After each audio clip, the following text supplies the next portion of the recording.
La dictadura franquista, el franquismo.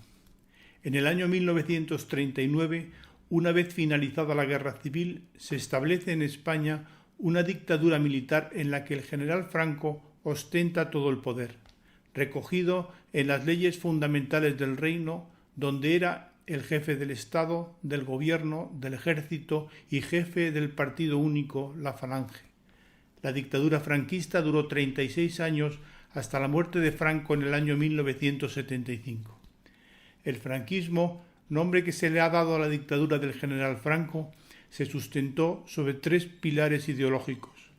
El tradicionalismo, una ideología de carácter conservador, caracterizada por la defensa de las instituciones como la Iglesia, la familia, el orden y la propiedad. El anticomunismo, rechazo de los partidos políticos, especialmente aquellos de ideología marxista. La religión católica como raíz de la nación española y el centralismo como estructura operativa del Estado. En los primeros años del franquismo, todos estos valores ideológicos fueron impuestos por la Falange Española, también denominado Movimiento Nacional, que era el partido político único y oficial. La Falange fue fundado por José Antonio Primo de Rivera en el año 1933. En 1939 se constituyó en el brazo político del régimen franquista. No obstante, a partir de 1945 fue perdiendo influencia política frente a otros grupos de poder como los militares, los tradicionalistas o los tecnócratas. Por lo que se refiere a las relaciones exteriores, la dictadura franquista fue adaptándose a la evolución de la situación internacional. Durante la Segunda Guerra Mundial, si bien España se declaró neutral, se alineó con las potencias del eje, Alemania e Italia, que habían ayudado de forma significativa al triunfo del bando nacional en la Guerra Civil. El régimen franquista envió al frente ruso a la División Azul, compuesta por cerca de 50.000 soldados que apoyaron al ejército alemán. Una vez finalizada la Segunda Guerra Mundial, la dictadura franquista fue sometida a un duro aislamiento internacional por parte de los países vencedores. España no se benefició del Plan Marshall promovido por Estados Unidos para financiar la reconstrucción de Europa. Tampoco fue admitida en la ONU, creada en 1945. A partir de 1950, el régimen franquista empieza a ser reconocido en el exterior. Se firmó el pacto militar con Estados Unidos por el que se establecen 4 bases militares en España, así como el concordato con el Vaticano. En 1955, con el ingreso de España en la ONU como miembro de pleno derecho y la visita a España del general Eisenhower, presidente de los Estados Unidos, finaliza el aislamiento internacional de la dictadura franquista.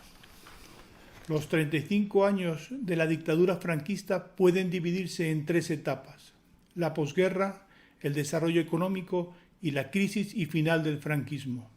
En los primeros años de la posguerra se produjo una represión a los opositores al régimen, entre los que se encontraba un movimiento guerrillero, el Maquis, que desde las montañas combatía al ejército franquista y a la Guardia Civil. Políticamente, incluso algunos cargos clave del gobierno estaban ocupados por generales.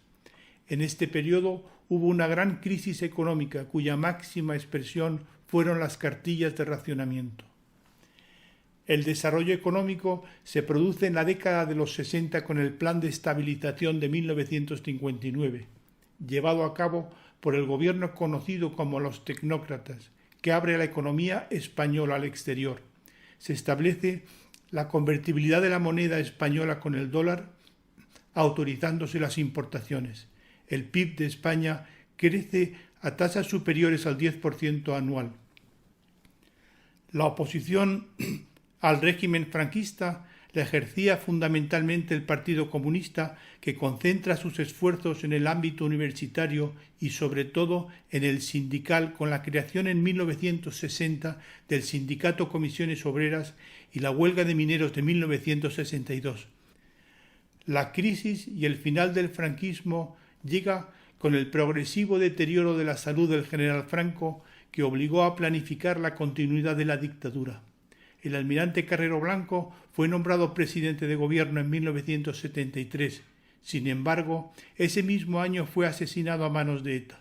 En septiembre de 1975, la tensión política llega a su punto álgido con la condena a muerte y ejecución de 5 militantes de las organizaciones terroristas FRAP y ETA.